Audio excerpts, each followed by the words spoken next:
I commend this regulation to the House. This motion be agreed to. As many of that opinion will say content. Content. The contrary not content. The contents have it. Question for short debate. His Majesty's Government's assessment of the 2nd of November ceasefire agreement between the Government of Ethiopia and Tigray forces. Lord Brown of Ladyton. My Lords, yesterday I met Rita Cachet, a 25-year-old UK citizen of Erob heritage, who's been working for the past 3 months in Tigray and refugee camps in Sudan, taking and preserving testimony from women affected by conflict-related sexual violence. The Erob people are an ethnic minority group who live in a predominantly highland mountainous area by the same name in northeastern Tigray. The testimonies Rita has taken record the existential threats and catastrophic humanitarian suffering her people have endured at the hands of Eritrean and Ethiopian forces. The massacres, kidnappings, rape, lootings and abduction committed on her people since the beginning of the war in Tigray in November 2020. 10 members of her own family were massacred while celebrating Christmas in January 2021. 2 years ago, in the absence of a systemic mechanism to collect and preserve this evidence for a day of reckoning, she gave up her studies to do this. For a while, she's been the only person working on this because, due to the unrest in Sudan, other investigators left. Rita spoke at the recent AU-EU meeting in the Gambia on human rights in Africa and as a result was bullied openly by the Eritrean and Ethiopian delegates. Despite the dangers to her own security and the bullying, this brave young woman continues in her defence of the human rights of her people and has meantime achieved her master's degree in chemical engineering. She is a hero and an excellent role model. I note her work and I say her name in your Lordship's House to remind us that while much of the debate today will centre on the November 2nd cessation of hostilities agreement reached in South Africa between the Government of Ethiopia and the Tigrayan People's Liberation Front and the prospects of its implementation, we must not forget what has happened since November 2020. My Lords, the last 2 years have seen an embarrassing and tragic failure of the international community in its response to the war in Tigray. I say this not to absolve the parties to the conflict of their responsibilities for initiating and prosecuting the war in Tigray. They are responsible and should be held accountable. But we must look in the mirror and ask how the international community, including countries with influence like our own, and international organisations like the African Union, the European Union and the United Nations could allow such a war to continue without effective steps to end it. We've heard the mantra African solutions for African problems many times over the past 2 years. But these solutions should not have allowed the unfettered prosecution of a suicidal war while the international community meekly sheathes the tools it may have to stop the fighting and to protect civilians. The losses on all sides of this conflict are staggering, perhaps up to 1 million if we count both combatant and civilian casualties, making this the most deadly and destructive war in this century. War crimes on a vast scale have been committed and ethnic cleansing and genocide inflicted on Tigray by the Ethiopian government, its allies and Eritrea. All of this is confirmed by the only reasonable interpretation of the International Commission of Human Rights Experts in Ethiopia in the report presented at the UN in September.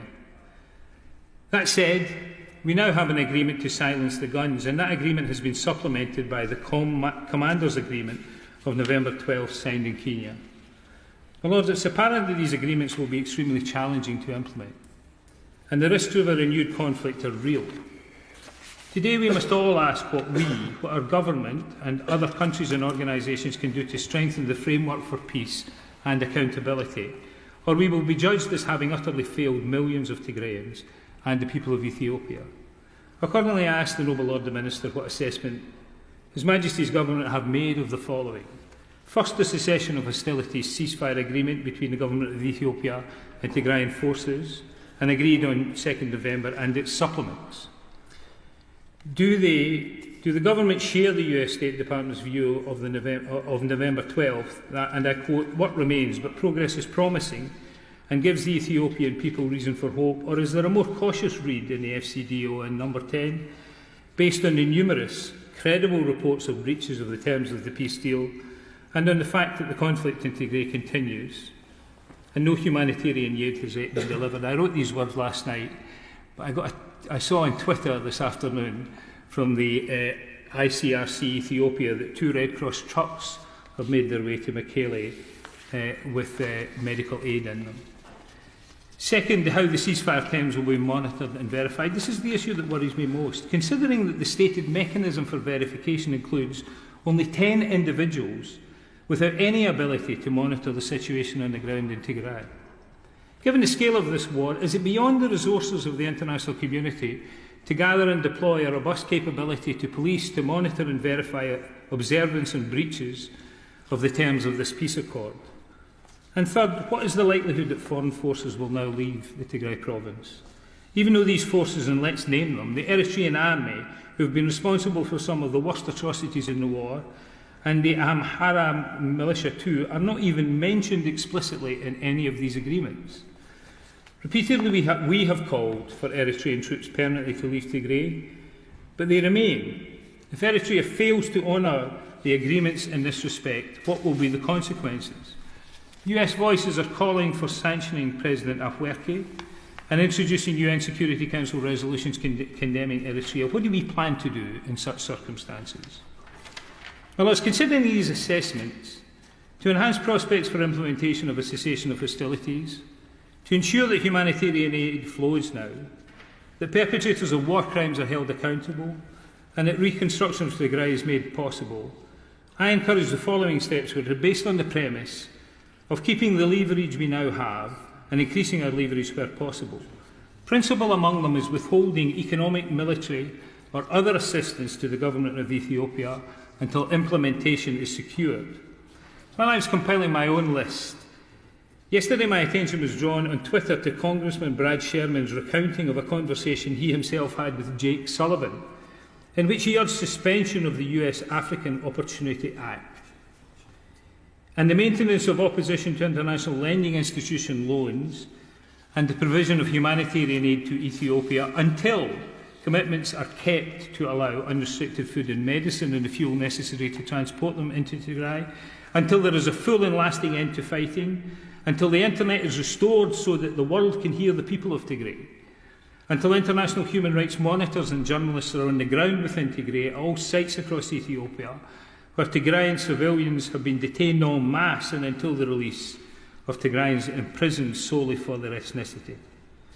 I adopt Congressman Sherman's approach and add that we must continue to support the UN International Commission of Human Rights experts on Ethiopia and subsequent international efforts to investigate and prosecute war crimes, crimes against humanity and genocide. Finally, I ask the government to conduct a thorough review and to report to Parliament on what other steps can be encouraged, facilitated or supported to strengthen all aspects of the agreement and to encourage its successful implementation. For example, the Noble Lord the Minister will be aware that the Halo Trust registered in Ethiopia last year, following a request from the Ethiopian government for assistance in meeting its Ottawa Mine Ban Treaty obligations. Halo is now clearing minefields on the Ethiopian side of the Somaliland-Ethiopia border, employing 90 Ethiopian staff supported by Germany, Norway and the Netherlands. Funding permitted, they tell me ideally the programme could field 1,000 staff. Ethiopia requires a countrywide survey of mine contamination to determine the full extent of its estimated 150 minefields. The peace deal should pave the way for deployment of explosive ordnance disposal teams across the Tigray, Amhara and Afar regions. The United Nations Mine Action Service announced last week that it has secured US $2 million of funding from the government of Japan to deploy a limited EOD capacity in Tigray and has asked Halo for assistance. Linking EOD and mine clearance support to the wider food security and environmental stabilisation efforts is critical to the reconstruction of Ethiopia. The Halo Trust, with 20 years of experience in the Horn of Africa, is well placed to assist. My Lords, more widely, in the Halo Trust, the UK has a robust and deployable capability that already in Ethiopia, as in 30 countries across the globe, does hazardous things in hazardous places with competence. In the context of its developing resilience strategy, and bearing in mind my comments about the absence of deployable capability to monitor or verify the implementation of the peace agreement, has the government thought about how this experienced and trusted NGO could form the basis of a capability needed in times like this, when a conflict moves into the resolution phase? The noble Lord Brown of Ladyton, for both securing this debate and for opening it in such a comprehensive and powerful manner. I should declare that I'm co-chair of the all-party parliamentary group on Eritrea. I'll focus, if I may, on my remarks on justice and accountability, which are absent from the 2nd of November peace agreement and from the November the 12th roadmap. Yes, we all agree that the killings in the deadliest war in the world, Africa's Great War, must end immediately. But peace without justice is an illusion, a chimera with impunity invariably leading to more and more atrocities. And I remain sceptical that this omission will be addressed at a later stage. Even in the last few days, I've seen disturbing reports from Alamata about accelerated ethnic cleansing, in which I drew to the attention of an overlord, the Minister, just yesterday. Since the 3rd of November 2020, when the war began, I've hosted or participated in numerous discussions about Tigray. It took until March 2021 for Ethiopia and Eritrea to confirm Eritrea's involvement in the war, but from the very outset, its involvement was widely suspected. Eritrea is a country with enforced conscription, which abuses its own citizens and has a long record of exporting terror into Tigray and other areas of Ethiopia. In December 2020, and in repeated questions, I've asked the Minister about the forced return of refugees to Eritrea, the desperate need for a humanitarian corridor, and how and when we intend to bring to justice the militias responsible for these many barbaric acts. Back in 2020, the Minister said, his words, "The moment does not allow." Let me ask again, when will it allow? In March 2021, I raised reports of a massacre at the historic town of Axum, well known to the noble Baroness Lady Jones, whom we'll hear from soon, in which a church deacon stated that in Axum 800 civilians had been executed. Amnesty said atrocities could well amount to crimes against humanity, and the noble Lord the Minister told me the reports were credible. In June 2021, I hosted a meeting with Mohammed Abdel Salem Babakir, the UN Special Rapporteur on Human Rights in Eritrea. He detailed appalling violations of human rights.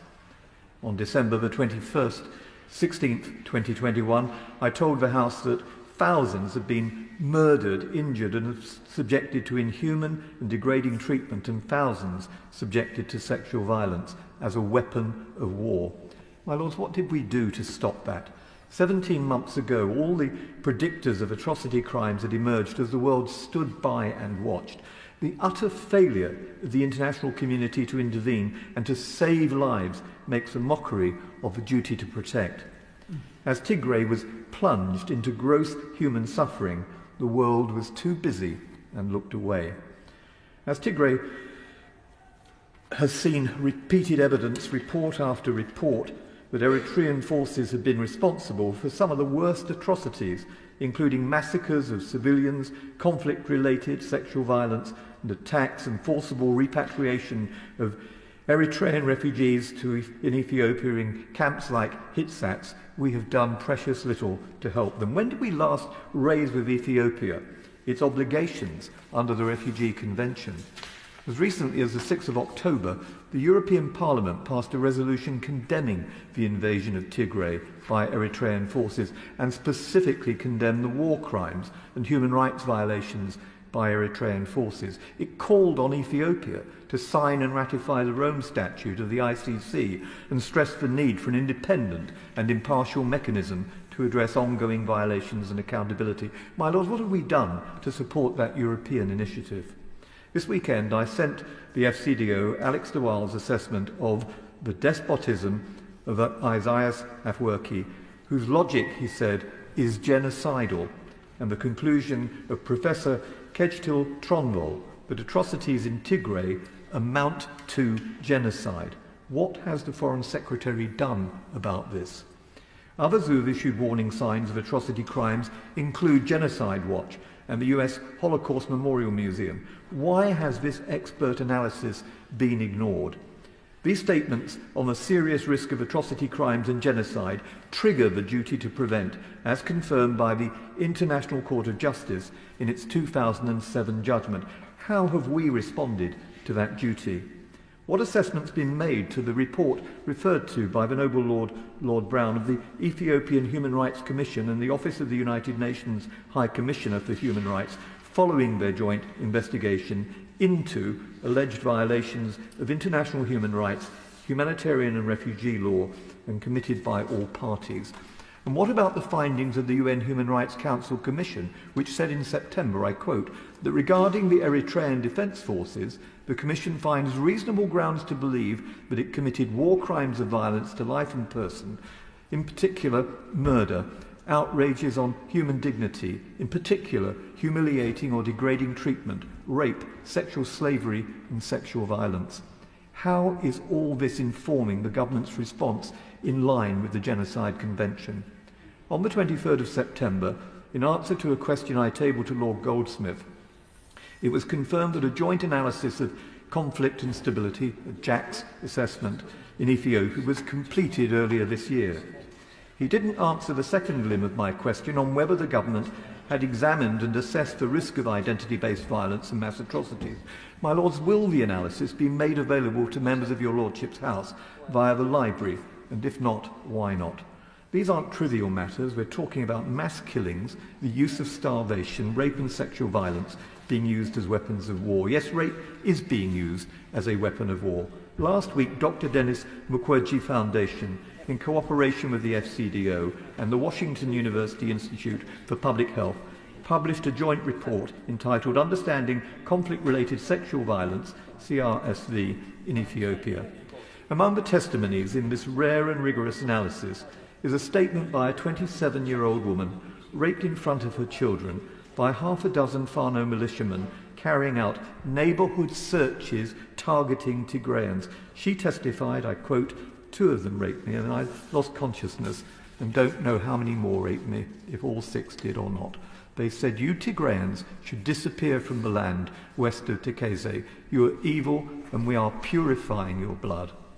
The report said that data suggests that Ethiopian and allied forces committed CRSV on a widespread and systematic basis in order to eliminate or forcibly displace the ethnic Tigrayan population. The report also cites revenge rape and the lack of support for the deeply traumatized victims. Does the Noble Lord the Minister accept that the systematic elimination of a people because of their ethnicity is one of the criteria used to determine whether atrocities amount to genocide? And before the Noble Lord says that only a court can decide what is genocide, could he answer the actual question that I've just asked? That is, whether under the provisions of the 1948 Genocide Convention, does the elimination of an ethnic group constitute a genocide or not? Doesn't it also demonstrate why the government should provide time for the Genocide Determination Bill, given a second reading on the 28th of October, to make progress? And I particularly remind the Minister in the House of the speeches by my noble friend Lord Hannay and the noble Baroness Lady Sugg. And as for starvation being used as a weapon of war, a year ago I told the House that millions have been deliberately denied food and were starving, that this catastrophe is man-made, a word also repeated in a letter to me by Vicky Ford, the then African Minister, adding that, and I quote, a prerequisite to ending the depredations was Eritrea's immediate withdrawal from Tigray. And this isn't over. There are continuing reports of attacks on civilians by Eritrean soldiers in Tigray. There's a quotation which I can send to the Minister from the President of Mekelle University. There's Rita Kase, who's been referred to by the Noble Lord Brown, a young woman who addressed a meeting in your Lordship's House at which the Noble Lord Collins and I spoke, and she tells me there are unconfirmed reports from Adwa of Eritrean soldiers looting properties and stealing water pumps. Unsurprisingly then, Tigrayans in the UK who recently lobbied Parliament are deeply concerned by the lack of explicit mention in the peace agreement of the withdrawal of Eritrean militia. And what does the Minister make of Eritrea's training of the Amra militia? How does he respond to its continued collection of its war fund, the 2% diaspora tax, $4 million a year collected in Saudi Arabia alone, and detailed in a report I sent him 2 weeks ago, and used to pursue its agenda of destabilisation? To end, Eritrean forces have the potential to derail any peace deal. We should be very clear-headed about its pitiless, brutal and cruel ideology and its indifference to the suffering it causes until we address the elephant in the room and attend to justice and accountability. That will not change. Peace without justice will not endure, and I hope that the Minister agrees. My Lords, I do congratulate the Noble Lord Brown for bringing this debate. It's a war that's been going on for 2 years and about which we hear almost nothing here in Britain. It's very hard to follow two such powerful speeches, and I do congratulate both speakers on their knowledge of the area. In the mid-90s, in the last century, I was working in Axum in Tigray as an archaeologist. I was there for 3 months, and it wasn't long since another war had finished, and the people themselves were quite shocked. There'd been a lot of deaths, a lot of distress, and there was very little food, no fruit, no vegetables, because they hadn't been able to sow their harvests and crop their food. So life was very hard, and it seems that yet again they are experiencing this sort of life. In 2 years, 2.5 million inhabitants have been displaced, and at least 600,000 innocent civilians killed. And of course, it's robbed the young of a prosperous future. For example, nearly 1 in 3 children under 5 in Tigray are malnourished. 29% of very young children are suffering from global acute malnutrition, and more than half of pregnant or breastfeeding women are also malnourished. This is just not an immediate problem. This is a problem that's going to persist for decades as those people move on, as those children live lives that are made worse by the experiences they've had.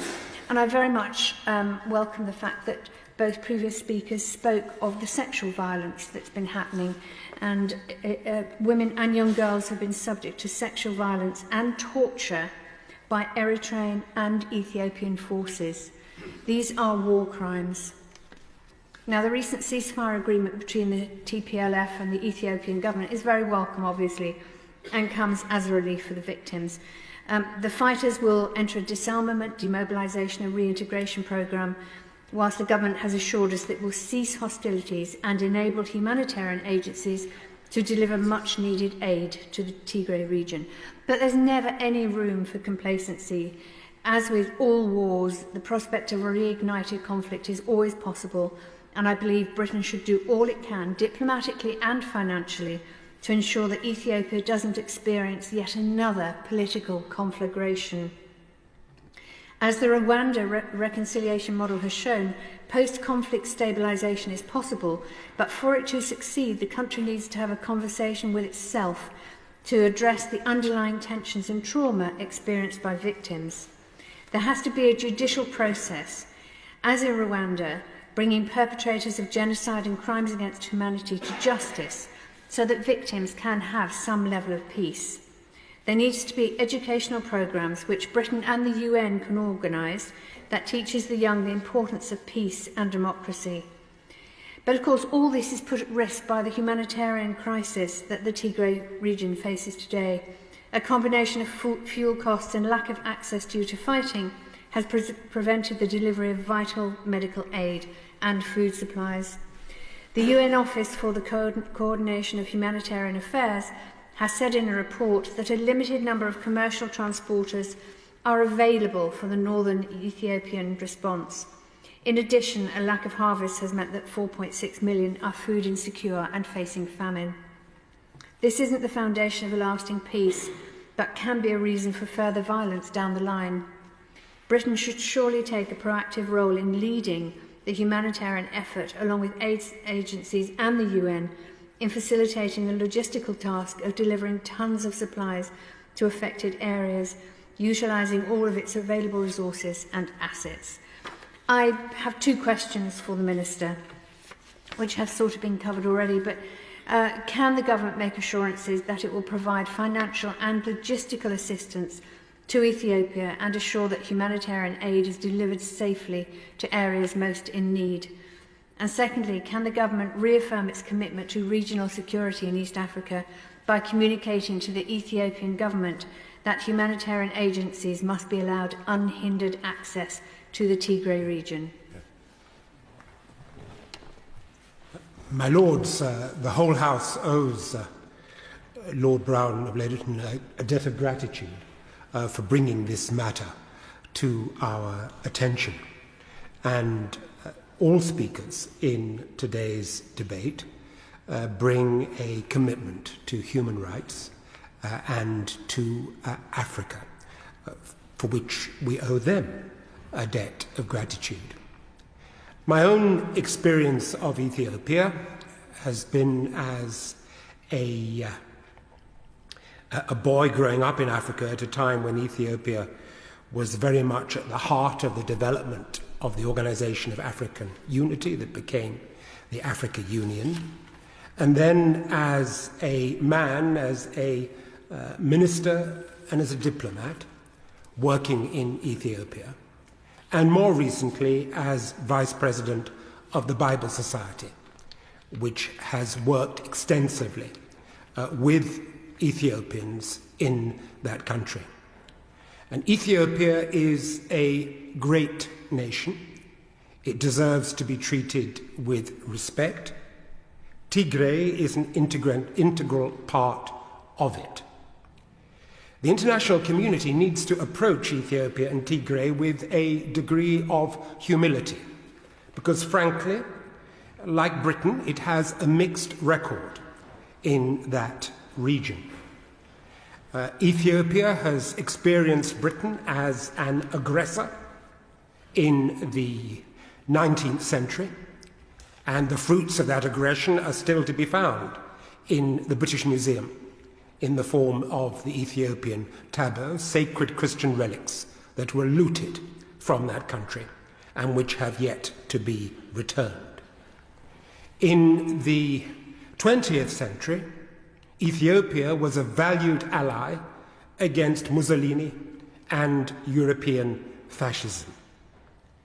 And in the late 20th and in this 21st century, Ethiopia has been a development partner and played a hugely important role under Prime Minister Melesh in the initiative of our country in relation to Africa and its development that was launched in Gleneagles. The international community, I'm afraid again, did not cover itself with glory during the Cold War, when it set Ethiopia and Eritrea against each other. They were surrogates in the battle between West and East. And the peoples of Ethiopia and Eritrea suffered as a result of that. So we need to come to this issue with a degree of humility. But having said that, as my noble friend Lord Brown has indicated, and as other noble lords and ladies have indicated, there have been the most appalling human rights abuses in that country in the course of recent years. Human rights abuses on both sides of the war that saw on November the 2nd at least the hope of a transitional peace agreement that would bring some cessation to hostilities. And it's that we need now to get behind. And we need to get behind it not just with fine words, but with resources. And we will want to hear from the noble Lord, the Minister, who brings a wealth of experience to these issues, a very firm commitment that Her Majesty's government will ensure, despite the real pressures we know that exist on the budget of his department, will bring to bear the necessary resources in support of this peace initiative, and particularly in support of not just the humanitarian relief that is needed, because there are some 5.2 million Tigrayans who are in desperate need of humanitarian relief. And we need to be supporting the World Food Programme and others in making sure that they get it.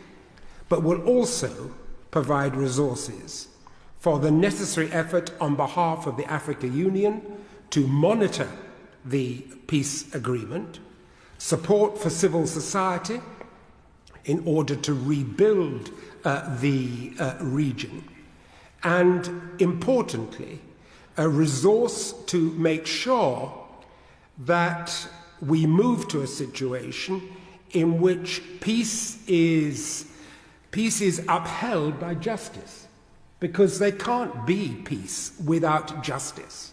There can't be peace without a process that recognizes the enormous harm that has been done in the region. And that hope for peace and justice has to be striven for with the full and active engagement of the African Union. Because frankly, it is the African Union that has the best hope of bringing about a settlement in that country. And one needs to praise the efforts of the former president of Kenya, President Kenyatta, for his work in bringing the various sides together. But he and the African Union will need support, and they will need resources. There's one particular initiative that I want to draw the attention of the House to, because it again offers a hope of peace and justice. And that is the commitment of all the parties to the agreement, to what is described as the comprehensive transitional justice policy under the Africa Union framework. And it will be the first time that that policy will have been implemented. And the head of the Kalehewet Church, one of Ethiopia's largest evangelical denominations, which will be well known to the noble Lord, Lord Alton, said this about that policy. The possibility for reconciliation is there. The possibility for reconciliation is there. It may be that some claims for justice will have to be given up for peace, painful as it might be. But that policy, that framework, is being tried here for the first time in Ethiopia, and it won't succeed without resources. It won't succeed without international backing. It was described by the chairperson of the AU as a transitional justice toolkit that is homegrown, rich in its progressive methodologies and approaches, and rooted in African shared values. It isn't simply about the issue of criminal accountability. Impartial investigation of that is absolutely vital, but it's about setting up measurable standards for reconciliation, reparation, and memorialization of the conflict. Now, all of those things require resource. All of those things require focus. And my question is of Her Majesty's government, will they undertake to get behind that process and to use all the energy and resource at our disposal in order to make sure that it is a success? Because if it is successful in Ethiopia, then it can be applied elsewhere in Africa, where there is conflict and where it is desperately needed. But respect for Ethiopia, respect for Tigray has to be at the heart of our approach to this peace settlement. Not forgetting that the gospel was preached in Ethiopia before it was preached in Britain. The peoples of Tigray spoke and speak a language that was known to our Lord when the peoples of these islands were covering themselves in blue paint and in furs. So we need to have a sense of perspective. But also we need to remember, and I just want to end on this, we need to remember the messages that are coming out of Ethiopia now. And I give you just one example of it. On Saturday, I received this message from a Tigrayan who is living and has family in Adua.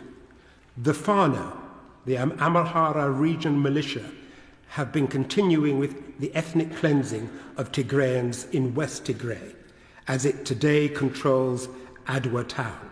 They arrived in 10 buses. They are notoriously brutal.